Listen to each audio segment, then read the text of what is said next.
Record मिल गया। ठीक है, अभी रिकॉर्ड हो रहा है। ठीक है, तो सबसे पहले मंगलाचरण से एक बार और कर लेते हैं प्रारंभ, फिर ठीक है। दूसरा श्लोक करें। ओम अथ मंगलाचरणम् सर्ववेदांत सिद्धांत गोचरं तम गोचरं गोविंदं परमानंदं सद्गुरुं प्रणतोस्म्यहम्। मैं विभक्ति वचन बताते हुए, अन्वय बताते हुए फिर अर्थ करूंगी, ठीक है। तो यहाँ कह रहे हैं सर्व वेदांत सिद्धांत गोचरम। सबसे पहले पदच्छेद करते हैं, ये समस्त पद है, मतलब समास में ये पद है, तो इसलिए एक ही शब्द है ये। तो ये है द्वितीय एक वचनम। तम, ये भी द्वितीय विभक्ति एक वचनम है। अगोचरम, ये भी द्वितीय विभक्ति एक वचन। गोविंदम, द्वितीय एक वचन।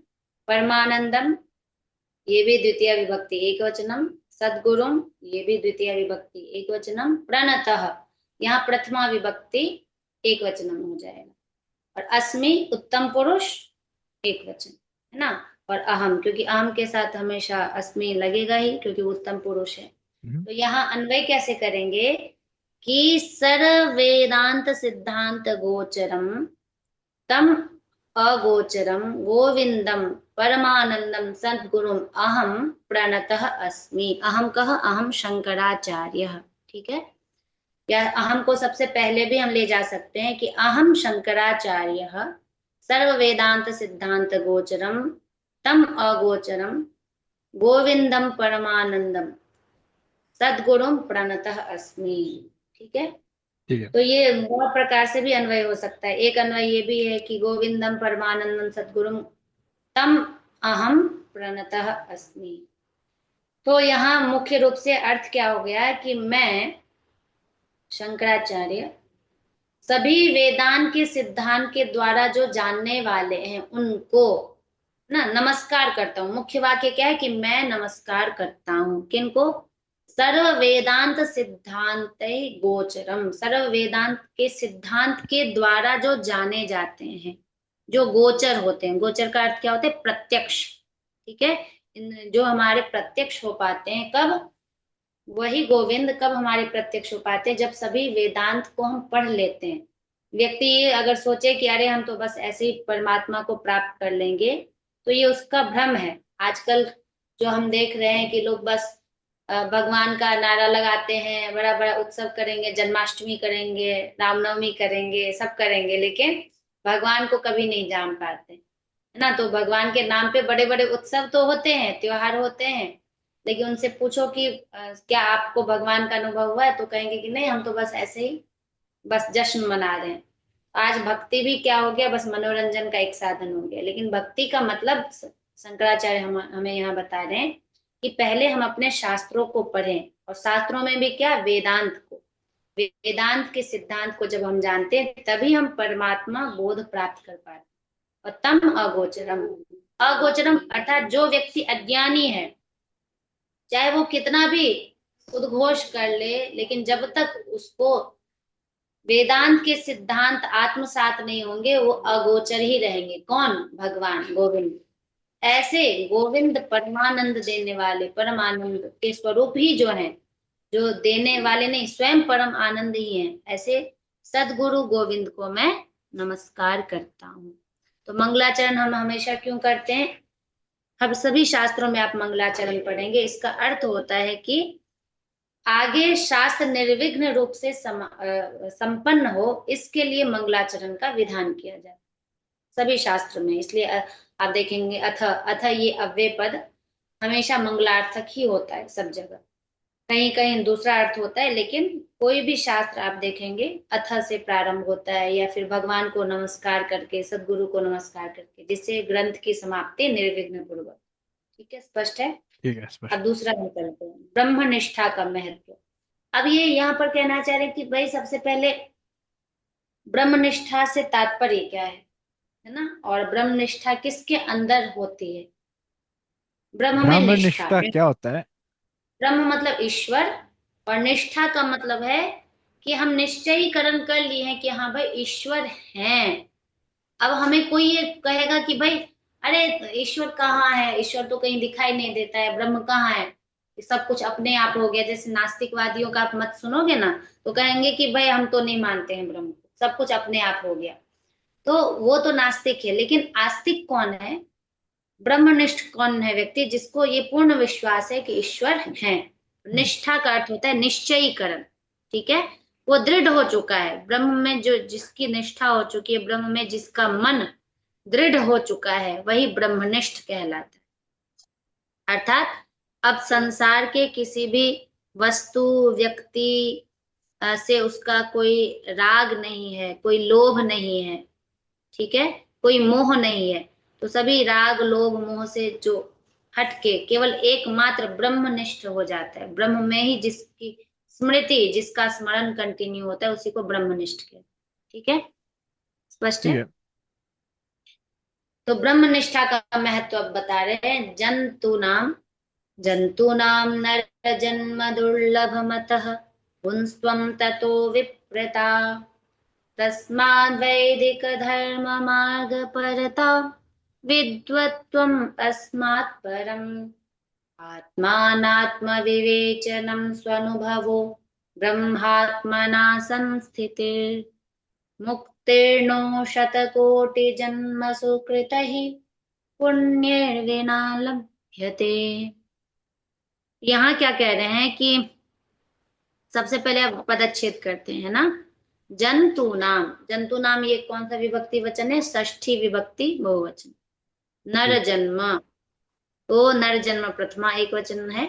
दुर्लभ मतः, दुर्लभ मतः भी प्रथमा विभक्ति एक वचन।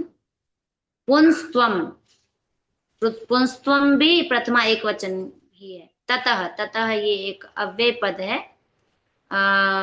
तसिल प्रत्यय वाला है। ततः, तस्मात्, जिसको हम तस्मात् बोलते हैं। ततः विप्रता, विप्रता प्रथमा एक वचन है।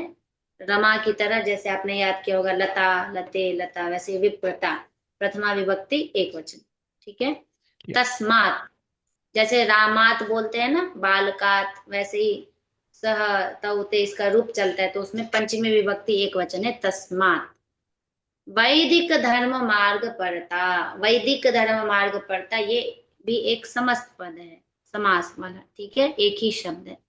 तो ये वैदिक धर्म मार्ग परता, ये क्या है? ये भी प्रथमा एक वचनम है। विद्वत्वम, विद्वत्वम भी प्रथमा एक वचनम। अस्मात् पंचमी विभक्ति एक वचनम। तस्मात् जैसे पंचमी विभक्ति एक वचन था, वैसे ही अस्मात् भी पंचमी विभक्ति एक वचन। परम, परम प्रथमा विभक्ति एक वचनम। आत्म अनात्म विवेचनम, ये एक ही वर्ड है, तो ये भी प्रथमा विभक्ति एक वचन है, समास हुआ है यहाँ पे। स्वानुभवः, स्वानुभवः, ये यहाँ पर संधि कार्य होता है, इसलिए यहाँ पर ओ दिख रहा है। तो यहाँ कह रहे स्वानुभव, मतलब ये भी प्रथमा विभक्ति एक वचनम। ब्रह्मात्मना, ये तृतीया विभक्ति एक वचन है। संस्थिति ही, ये प्रथमा विभक्ति एक वचन है। मुक्ति ही, ये भी प्रथमा विभक्ति एक वचन ना। ठीक है, तो ठीक है। यहाँ पर नह जो है, ये आप ले सकते हैं कि षष्ठी विभक्ति एक वचनम कह सकते हैं। नहीं, अस्माकम नह षष्ठी विभक्ति बहुवचन। ठीक है। शतकोटि जन्मसु, शतकोटि जन्मसु का अर्थ ये, जैसे रामसु हम बोलते हैं ना, रामेण रामयो रामेषु, वैसे जन्मसु ये सप्तमी विभक्ति बहुवचन। ठीक है। कृत ही, राम ही आपने याद किया, बाल कही, तो वैसे कृत ही ये क्या है? तृतीया विभक्ति बहुवचन। पुण्य ही, ये भी तृतीया विभक्ति बहुवचनम। विना, ये अव्यय पदम है, मतलब इसका रूप नहीं चलता। और लभ्यते क्या है? प्रथम पुरुष एक वचन, लट लकार। ठीक है, लभ्यते आत्मनेपद में है। आपने अभी परस्मै पद के ही रूप याद किए, पठति पठता पठंती। लेकिन लभ्यते क्या है? आत्मनेपद में, मतलब धातुओं के भी ना दो प्रकार से चलते हैं, तो ये आत्मनेपद बताऊंगी मैं कभी आपको अच्छे से। तो ठीक है। लभ्यते ये क्या है? प्रथमा, प्रथम पुरुष एक वचन, लट लकार, प्रेजेंट टेंस। ठीक है। अब आगे कह रहे हैं कि जंतु नाम, यहाँ क्या कह रहे हैं कि जंतु नाम, जंतु नाम मतलब जो भी प्राणी है। जंतु का मतलब यहाँ ये समझिए कि जितने भी प्राणी है, इसमें प्राणी का मतलब है केवल मनुष्य नहीं, मनुष्य, पशु, पक्षी, हाँ हाँ। कीट, मकोड़े, सारे ही all living things you can say, right. हाँ जी। जंतु नाम नर जन्म, जंतु नाम मतलब सभी प्राणियों में, जंतु नाम मध्य, सभी प्राणियों के मध्य में, यहाँ मध्य अध्याय करेंगे, सभी प्राणियों के बीच में नर जन्म, ठीक है। नर जन्म कहते हैं कि सभी प्राणियों के बीच में सबसे ज्यादा दुर्लभ क्या है। एक कल्पना करके देखो कि अगर आप या हम कोई भी पशु होते हैं, ठीक है।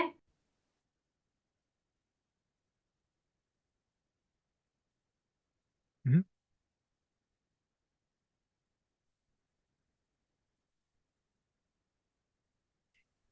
हम्म। तो यहाँ कह रहे हैं कि सभी प्राणियों के बीच में नर जन्म, इमेजिन करके देखिए कि अगर हमारा आपका कुत्ते में जन्म होता, बिल्ली में जन्म होता, या किसी भी कीट पतंगे में, तो क्या आज आप और हम बैठ के ये चर्चा कर रहे होते ब्रह्म विषयक? नहीं ना। अगर हमारा कुत्ते, बिल्ली या किसी भी पशु में जन्म होता, तो पशुओं की प्रवृत्ति क्या होती है, उनको कुछ समझ नहीं है, उनको बस हाँ हाँ। खाना चाहिए, पीना चाहिए, सोना चाहिए, राइट। बस वो खाते पीते और सोते हैं। तो ये चीज जो है ना, सबसे बड़ी बात है कि हमारा मनुष्य जन्म होना ही सबसे बड़ी बड़ी दुर्लभता है। अगर कोई व्यक्ति ये सोचता है कि अरे मनुष्य जन्म का लक्ष्य है कि ज्यादा से ज्यादा जॉब करो, ज्यादा से ज्यादा पैसा कमाओ, पैसा कमा के फिर अच्छे से सोफा खरीदो, गाड़ी खरीदो, मकान बनाओ, लैंड खरीदो, ठीक है। ये सब तो पशु पक्षी भी करते हैं। आप हाँ जंगल चले जाओगे तो जो जितना बलवान है, शेर बलवान है, तो वो ज्यादा अपना जमीन, अपना लैंड वो अपने कब्जे में रखता है ना। उसके ज्यादा वो होते हैं, उसका ज्यादा प्रभुत्व होता है, वो भी खाता है, पीता है, सोता है। तो हम किस दौर में जी रहे हैं कि जहां केवल हमें हमें सोसाइटी सिखा रही है कि केवल तुम्हारा काम है दिन रात भागो भागो भागो, किस लिए भागो? वो पैसा पैसा हाँ पैसा। जी। पैसा किसके लिए? ज्यादा से ज्यादा संसाधन जुटाओ जुटाओ जुटाओ, मतलब ज्यादा से ज्यादा आप कितने घर में सामान भर सकते हो, मकान भर सकते हो, ठीक है, कितना कुछ कर सकते हो। तो ये तो पशु भी कर रहे हैं, खाना पीना सोना, अपना अनुकूल वातावरण करना। तो वही चीज कह रहे हैं कि फिर हम में और उनमें फर्क क्या है। हम में उनमें फर्क है कि जब हम बहुत ज्यादा ये सब चीज करने लगते हैं, तो हमारे अंदर से एक वैराग्य उत्पन्न होने लगता है कि हम सोचते रहते हैं ठहर के कि अरे भाई, क्या बस यही करने के लिए हम इतना पढ़ लिख रहे हैं या इतना सब कुछ कर रहे हैं, बस यही करने के लिए? तो हमारे अंदर जो खालीपन होता है, क्यों? क्योंकि हम मनुष्य हैं। हमारा पशुओं से अधिक चिंतन है, सोचना है। हमारी सोच पशुओं से बहुत अधिक दूर तक जाती है। हम्म। वो सोच किसने दी है? परमात्मा ने ही हमारे अंदर दी है कि अब बस ये जो मनुष्य जन्म है, ये तुम्हारा अंतिम होना चाहिए। इसके लिए तुम पशुओं से अलग हटके सोचो, जो ओ। एनिमल्स जो सोच रहे हैं। तो इसके लिए कह रहे हैं कि तो शंकराचार्य क्या कहना चाह रहे हैं कि जंतु नाम नर जन्म दुर्लभम, दुर्लभम, ठीक है। दुर्लभ। पर नर जन्म मतलब? नर जन्म कहते मनुष्य जन्म को, नर कहते मनुष्य को, ठीक है, नर? ह्यूमन। क्या है नर? हेल?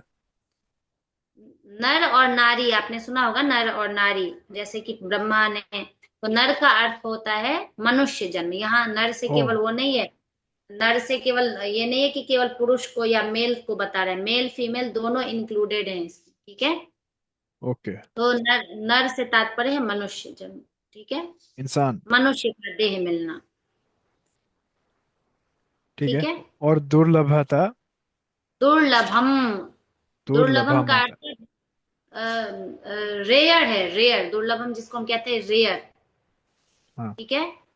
कि सभी प्राणियों में मनुष्य का जन्म सबसे दुर्लभ है, सबसे रेयरली ही हम मनुष्य का हाँ। जन्म ले पाते हैं। नहीं तो फिर कुत्ते, कीड़े मकोड़े, मुर्गा मुर्गी, पता नहीं कहाँ कहाँ हमारा जन्म होता है, ठीक है। हाँ जी। तो अगर हम इस, तो शंकराचार्य हमें किस ओर इंडिकेट करना चाह रहे हैं कि अपना ये मनुष्य जन्म हम व्यर्थ ना करें। हम बेकार ना जाने दे, केवल खाने पीने सोने और अपने लाइफ स्टाइल को, अपना अपना मटेरियल वर्ल्ड बढ़ाने में ही खाली अपना हम समय बर्बाद ना करें। ठीक है। ठीक है। तो यही कहना चाह रहे शंकराचार्य कि जंतु नाम सभी प्राणियों में नर जन्म मनुष्य जन्म सबसे दुर्लभ है, सबसे कठिन है, रेयर है। ठीक है। हाँ जी। अतः दुर्लभम ये एक प्रथमा एक वचनम है, और अतः ये अलग हो जाएगा। अतः का अर्थ है कि इसके बाद, ये तो है ही कि भाई भाई सभी प्राणियों में हम मनुष्य बन के आ गए, इसके बाद भी एक और चीज है, पुंस्त्वम। सभी प्राणियों में पुंस्तव। मनुष्य का जन्म मिल गया, लेकिन उससे भी कठिन क्या है, पुंस्त्वम। अब पुंस्त्वम समझिए क्या है।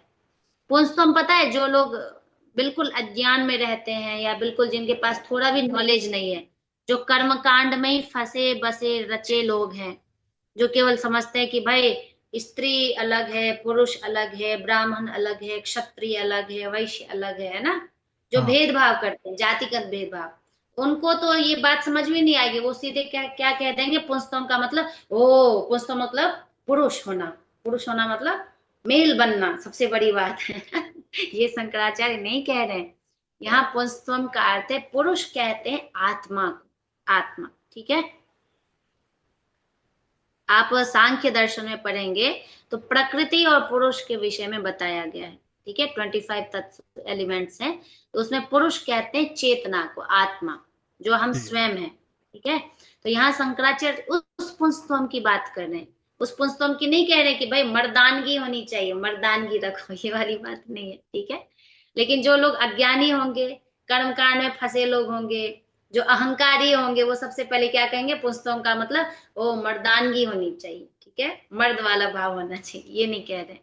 यहाँ कह रहे पुंस्तम का अर्थ है कि चेतनता होनी चाहिए। बहुत सारे मनुष्य जन्म लेते हैं, ठीक है, लेकिन आप देखो कि वो मनुष्य जन्म लेके भी जीवन की सार्थकता नहीं समझ पाते।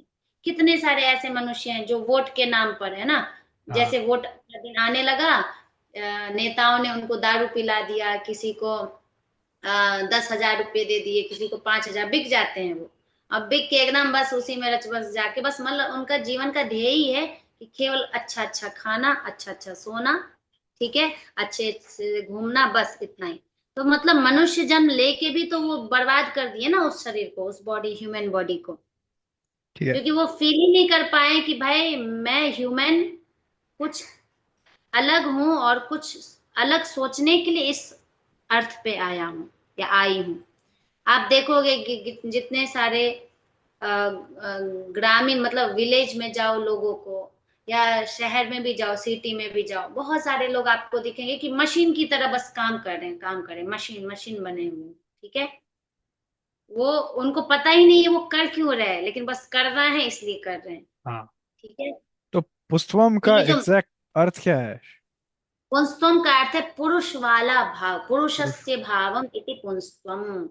पुरुष मतलब आत्मा का भाव होना, आत्मा का फीलिंग होना कि मैं, हाँ। I am not a body, I am a soul, ये वाला फीलिंग होना, ये जिज्ञासा होना। ठीक है।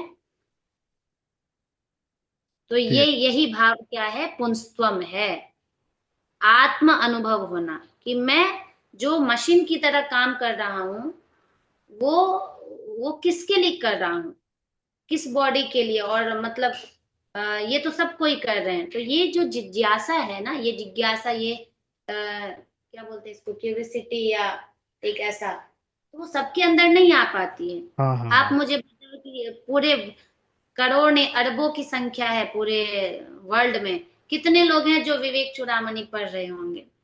हाँ जी। हाँ।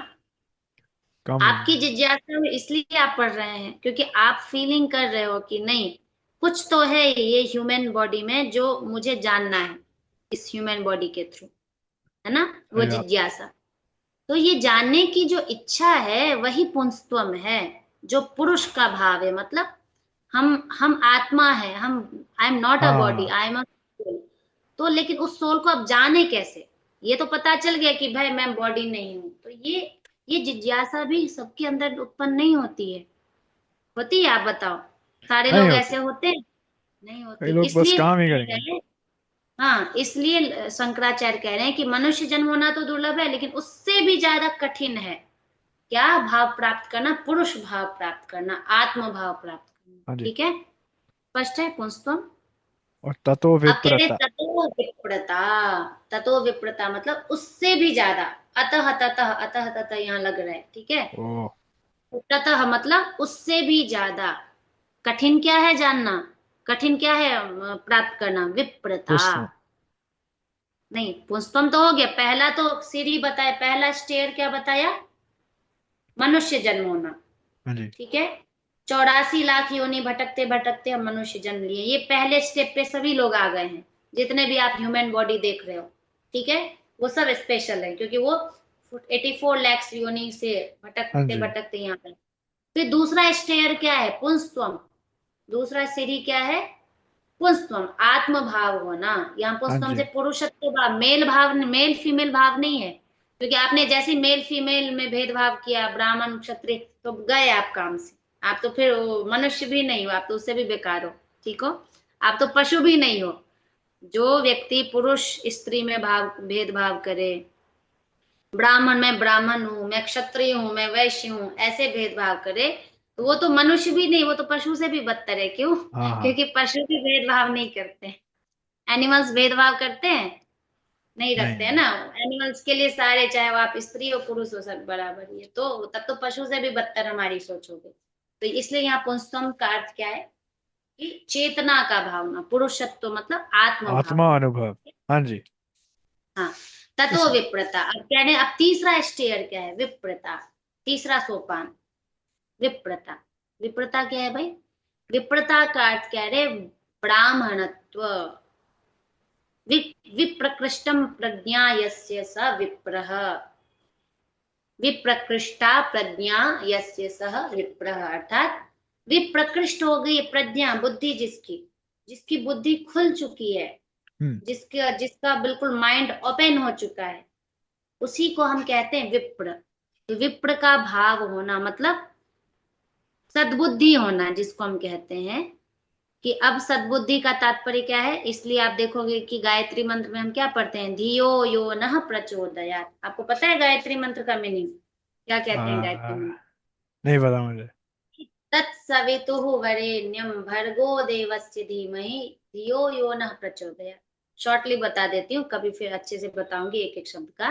गायत्री मंत्र में अर्थ कह रहे हैं कि मैं उस सविता देव का, सविता देव मतलब उस परमेश्वर को वरण करता हूँ। ठीक है, और उनके ऐश्वर्य को, उनके गुण को मैं धारण करना चाहता, ईश्वर के गुण को। ठीक है, क्यों? क्योंकि यह नह धियः प्रचोदयात, वही ईश्वर जो हमारे बुद्धि को, धी कहते हैं बुद्धि को, हमारे धी को सही मार्ग पर लगाए, प्रचोदयात।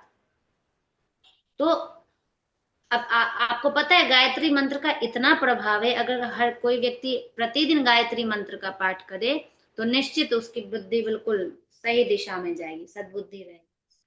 ठीक है, तो इसलिए गायत्री मंत्र को क्या किया, वैदिक काल में भेदभाव नहीं था, लेकिन बहुत इसके बाद, समय के बाद हमारे ग्रंथों के साथ छेड़छाड़ हुआ, शास्त्रों को जलाया गया मुगल काल में। हम्म। उसके बाद क्या हुआ कि गायत्री मंत्र को छुपा के, मतलब ब्राह्मणों ने कहा कि भाई इसको सबको नहीं पढ़ना चाहिए, जो छोटे काम करने वाले लोग हैं उसको नहीं दो, स्त्री को नहीं दो, उसको नहीं दो। तो क्यों? क्योंकि सचमुच अगर कोई गायत्री मंत्र पढ़ेगा तो उसका बुद्धि सही सही काम करेगा, और बुद्धि अगर उसका सही काम करने लगेगा तो उसको सही गलत में फर्क पता चलेगा। तो अगर किसी को बुद्धू बना के रखना है तो गायत्री मंत्र नहीं देना है। ठीक है। ठीक है। मतलब अगर कोई बुद्धू बनेगा, कोई मूर्ख बना रहेगा, तभी तो मूर्ख बुद्धिमान को बुद्धिमान मानेगा ना, कि हाँ सर हम तो बहुत मूर्ख हैं, आप ही बुद्धिमान है, आप ही बुद्धिमान, जय हो हाँ। जय हो। तो कोई एक वर्ग ने क्या किया, अपना वर्चस्व बनाए रखने के लिए गायत्री मंत्र को सीमित कर दिया कि ये केवल ब्राह्मण ही बोल सकता है, क्षत्रिय वैश्य शूद्र या स्त्री नहीं। क्योंकि वैश्य शूद्र, हाँ क्षत्रिय तक ठीक है, वैश्य, लेकिन शूद्र नहीं। शूद्र स्त्री को क्यों मना कर दिया? क्योंकि ये लोग सेवा करने वाले हैं, अगर सेवा करने वाले लोगों के पास भी बुद्धि हो जाएगी तो कहेंगे कि भाई अब हम भी वेद पढ़ेंगे, हम भी सेवा की, तो फिर ये लोग ऐसे झुके कैसे रहेंगे। ठीक है, हम्म। तो उनको झुकाने के लिए इस मंत्र को बिल्कुल छुपा दिया। तो बहुत साजिश हुई है ओ, अंदर में, ठीक है। तो है। गायत्री मंत्र मंत्र को प्रतिदिन बोलने से क्या विवेका हो जाता है? हाँ, विवेक विवेक ज्ञान विवेक। उत्पन्न हो जाता है, सही गलत में फर्क पता चलने। ठीक मैं है। भी कर लूँ क्या प्रतिदिन? हाँ बिल्कुल कीजिए, प्रतिदिन कीजिए, लेकिन शुद्ध उच्चारण होना चाहिए और शुद्ध मन से भी होना चाहिए। ठीक है। ठीक है। मन से मतलब बिल्कुल ध्यान में तत्पर होकर आप करेंगे। देखिए वहां अब फिर क्या होता है ना कि गायत्री मंत्र का लोग थोड़ा नुकसान क्या करने लग जाते हैं। वो गायत्री मंत्र मुख्य रूप से बुद्धि को ही शुद्ध करने के लिए बनाया गया है, लेकिन आजकल लोग क्या करते हैं, गायत्री मंत्र का सचमुच इतना प्रभाव है कि फिर वो सकाम कामना करने लगते हैं कि मुझे पैसा चाहिए, मुझे यश चाहिए, मुझे बंगला चाहिए, मुझे गाड़ी चाहिए, और सचमुच मंत्र का प्रभाव है तो हो जाता है। इसलिए भी जो विद्वान थे या जो उन्होंने जो थे तो वो अज्ञानी के हाथ में नहीं देना चाहते थे, लेकिन अब तो सब कुछ ओपन है, हाँ करना जी। चाहिए, लेकिन वही बस केवल अपनी बुद्धि ही सही रखने के हाँ लिए हाँ हाँ। यही प्रयोजन होना चाहिए, उसके अलावा कुछ नहीं। ठीक है।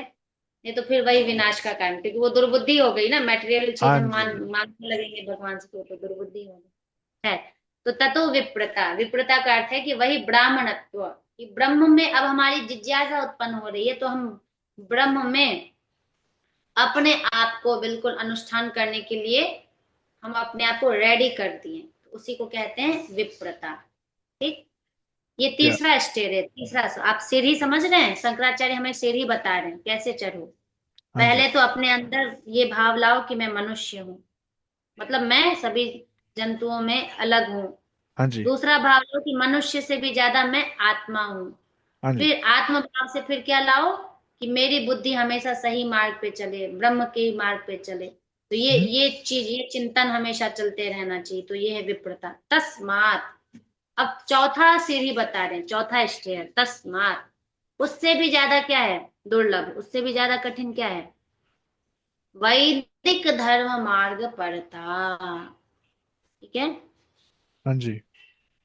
विप्रता तो आ गई, लेकिन फिर हम अगर वैदिक धर्म पर ना चलें, ठीक है, वैदिक धर्म क्या है, जो यही वेदांत का सिद्धांत है उसी को कह रहे हैं। तो वैदिक धर्म में तो देखिए वो दोनों पार्ट आ जाते हैं, कर्म कांड का भी और वेदांत का भी। तो वैदिक धर्म मार्ग पड़ता कह रहे हैं, ये चौथा सीढ़ी है। चौथा सीढ़ी क्या है कि अगर आपको अब ब्रह्म को जानना है, ईश्वर को जानना है, तो उसके लिए आपको, उनके लिए आपको समय निकालना हो।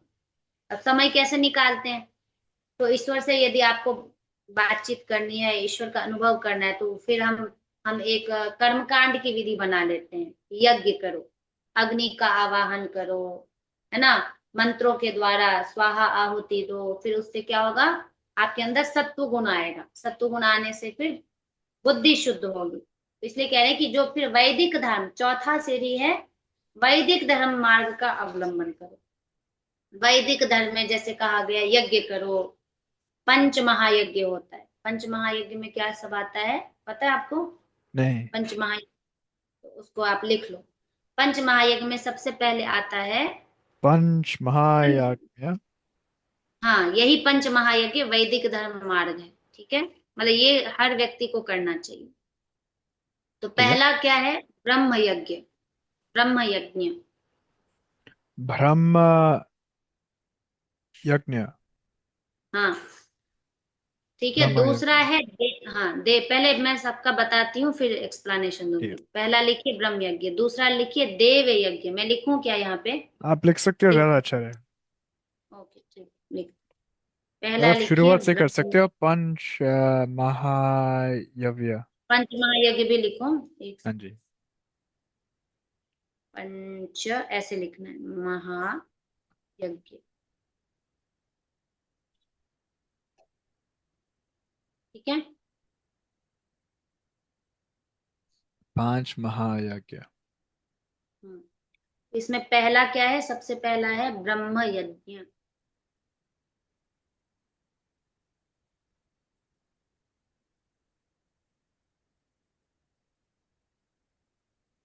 दूसरा है देव यज्ञ।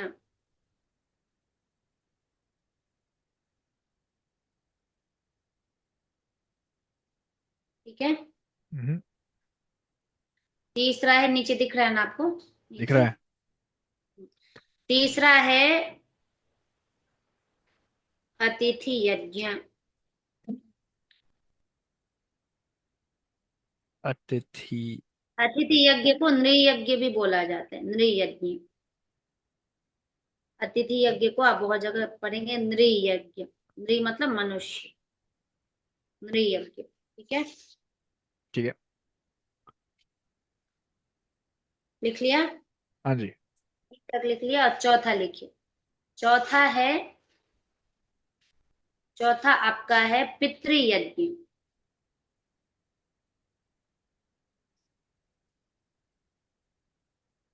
और पांचवा है पितृयज्ञ। पितृयज्ञ। पांचवा है बलि वैश्वदेव यज्ञ।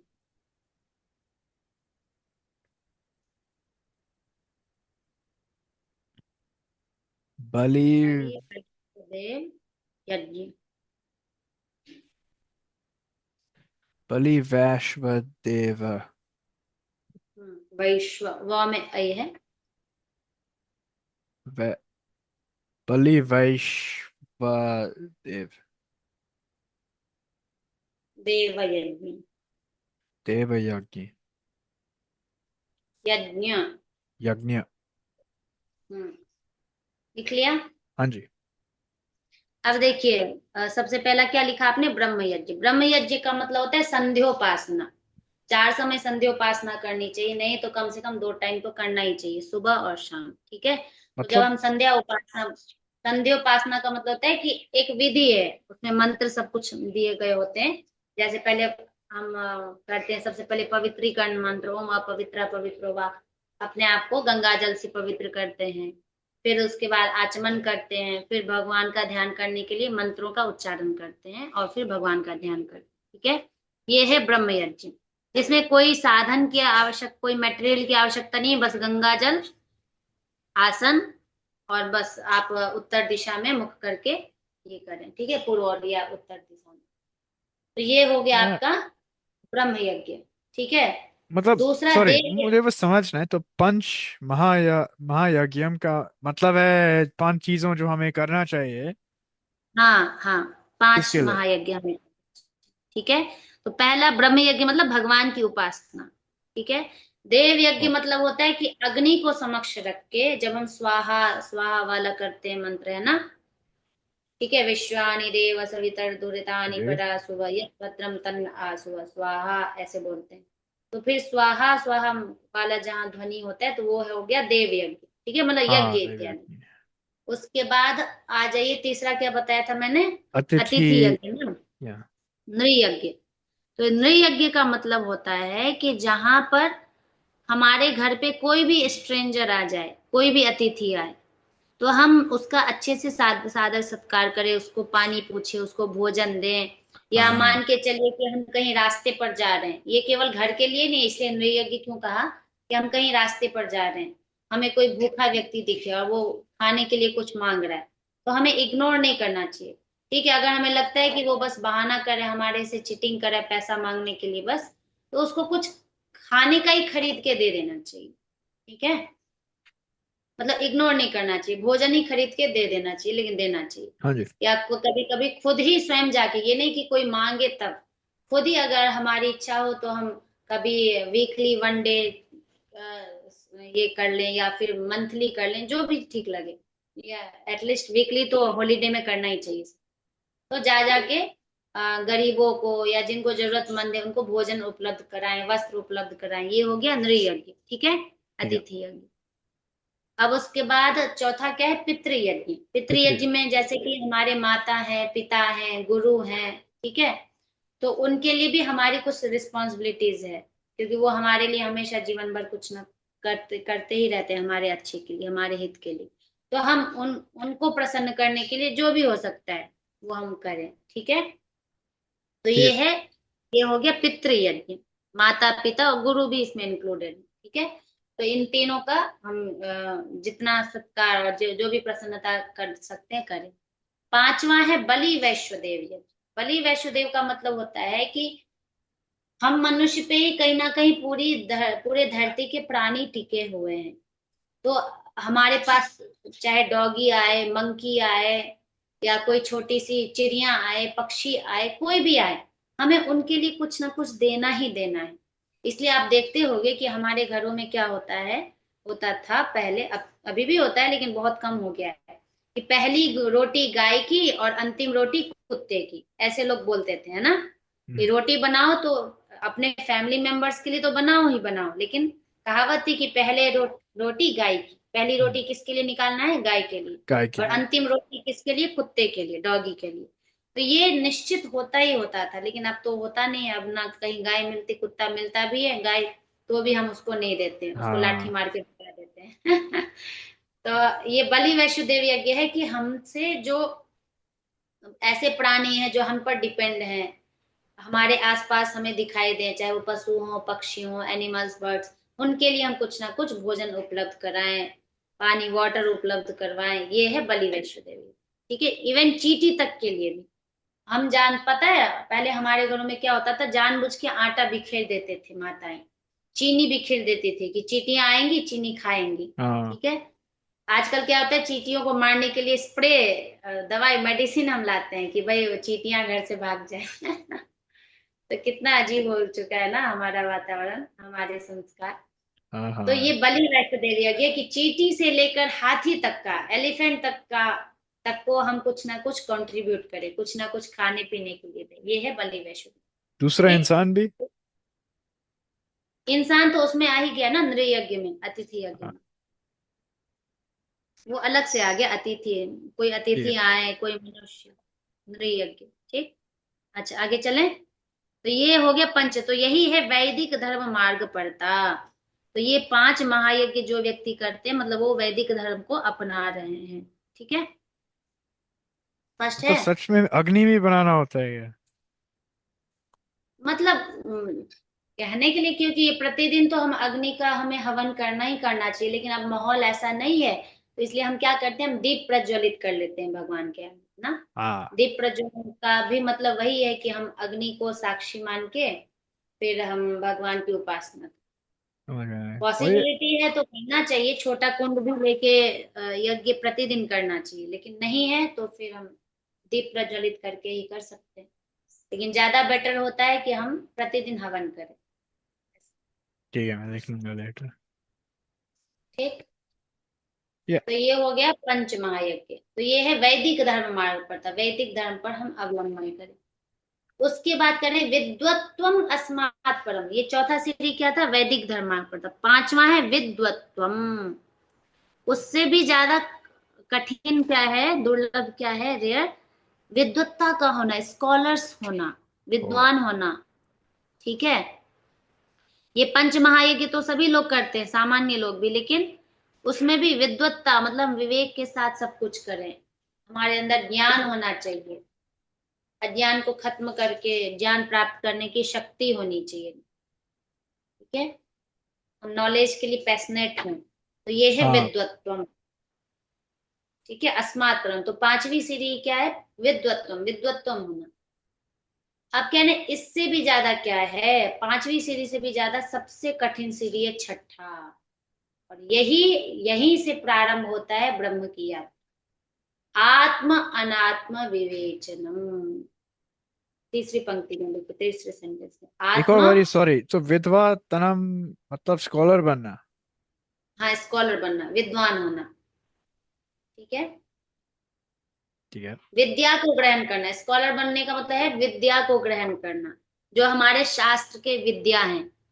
विद्या में आप समझ लो कि 4 वेद हैं, वेदांग है, षड वेदांग है, उनको जानना समझना। ठीक है, क्योंकि हमारी वैदिक विद्या तो यही है ना, तो विद्या को प्राप्त करना, यही विद्वत।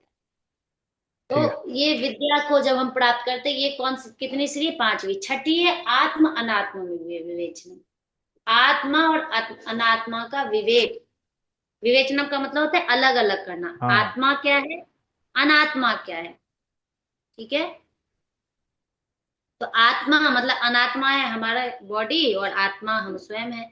इसका विवेचन, इसको अलग अलग करके जो देखता है, स्वानुभव, उसका अनुभव, स्वानुभव मतलब उसका अनुभव होना, सम्यक अनुभव होना आत्म अनात्म का, अनात्म का विवेचन करके फिर स्वयं का अनुभव होना कि मैं आत्मा हूं, हाँ। मैं बॉडी नहीं हूं, I am not a body, I am a soul. ठीक है, हम्म। कन्फर्मेशन। तो ये उसके बाद कह रहे हैं कि अब ये मैं आत्मा हूं, अगर हमें ये विवेक हो गया तो फिर आगे क्या? तो कह रहे हैं ब्रह्मा, ये छठी सीढ़ी है आत्मानात्म विवेचनम। सातवीं है स्वानुभव। आठवीं क्या है? ब्रह्मात्मना संस्थिति। हाँ। कि अब हम आत्म भाव से अपने आप से इतने कनेक्ट हो गए कि अब हमें परमात्मा का अनुभव होता है, ईश्वर का अनुभव होता है। ठीक है, कि अहम ब्रह्मास्मि, हम्म। प्रज्ञानम ब्रह्म, अहम ब्रह्मास्मि, तत्वमसि। ये सारे जो वाक्य ना शंकराचार्य के ही दिए गए वाक्य, अद्वैत है, तो ये सारे उपनिषद ब्रह्मात्मनास। में शंकराचार्य को बताया है। हाँ। तो अहम ब्रह्मा, ब्रह्मात्मान, ब्रह्मा। ब्रह्मात्मना स्थिति ही, ब्रह्मात्मना में हमारी स्थिति हो जाए, हम वहीं ठहर जाएं, दृढ़ हो जाएं। ठीक है, तो ब्रह्मात्मना संस्थिति, ब्रह्म स्वरूप में हमारी स्थिति हो जाए। तो ब्रह्मात्मना मतलब क्या? ब्रह्मा मतलब क्या, भगवान? ईश्वर में, हाँ हाँ। ईश्वर में हमारी स्थिति हो जाए। देखिए, क्योंकि शंकराचार्य अद्वैत है ना, तो हाँ अद्वैत जी। का मतलब है कि वो जीव और ईश्वर को अलग नहीं मानते, वो स्वयं कहते कि आप ही ब्रह्म हो, हाँ। तत्त्वमसि, आप ही ब्रह्म हो, अहम ब्रह्मास्मि, मैं अहम ब्रह्म हूँ। ब्रह्मास्मि। तो ये जो भाव है, ये जो एक कंटिन्यूअसली 24 आवर्स हमारे मन में जो ये ब्रह्मात्मा संस्थिति है, तो अब मुक्ति, उसके बाद क्या है? मोक्ष। इसके बाद तो मोक्ष होना तय ही है, तय है ना, मुक्ति। कह रहे नह शतकोटि जन्मसु कृत पुण्य विना लभ्यते। ठीक है, कह रहे हैं कि ये जो दो चीज है ना, कि ब्रह्मात्मना में संस्थिति मतलब ब्रह्म में स्थिति, और मुक्ति, ये दोनों भाव तो शतकोटि जन्मसु, लोग 100 करोड़ जन्म ले ले, शतकोटि मतलब 100 करोड़ बार भी जन्म हो हाँ। जाए। आप सोचो, एक जन्म नहीं कह रहे हैं, दो नहीं, तीन नहीं, 1 करोड़ नहीं कह रहे, 1 करोड़ नहीं, 100 करोड़, हाँ जी। 100 करोड़ बार कोई जन्म ले ले, और 100 करोड़ में संचित पुण्य कर्म करे, तो भी प्राप्त नहीं हो सकता, इतना दुर्लभ है। मुश्किल है। मुक्ति और ब्रह्मात्मना संस्थिति इतना दुर्लभ है कि आप 100 करोड़ जन्म लेके उतने जन्म में उतना पुण्य इकट्ठा कर लो, फिर भी आप ब्रह्म को नहीं पा सकते, फिर भी आप मुक्ति नहीं पा सकते, इतना कठिन है ब्रह्म, ब्रह्म का अनुभव, है ना, ब्रह्मात्मना में संस्थिति, है ना, ब्रह्म में स्थिति और मुक्ति इतना कठिन है। हाँ जी। बहुत कठिन लग रहा है ना कि हाँ ये ब्रह्म तक स्थिति कैसे पहुंचेंगे। पता नहीं हमारा कितना जन्म हुआ होगा। 100 करोड़ या उससे कम। तो कह रहे कि करोड़ों जन्मों से किए हुए शुभ कर्मों के परिपाक के बिना भी ये प्राप्त नहीं हो सकते। अर्थात जब हम करोड़ जन्म लेते हैं और बारंबार अभ्यास करते करते करते करते, फिर जाके वो स्थिति होती है कि हम ब्रह्मात्मा नाम में संस्थिति प्राप्त पा पाते हैं ब्रह्म में। ठीक है, स्पष्ट है ना? इसको और हाँ अच्छे जी। से सुनिएगा, और अच्छे से स्पष्ट होगा। जहाँ कोई प्रश्न हो तो फिर अगले क्लास में करेंगे, समय हो चुका है, आज इतना ही। ठीक है, ठीक है, धन्यवाद निवेदन। धन्यवाद, हरिओम। अरे, मैं आपको रिकॉर्डिंग भेज दूंगा। Stop share.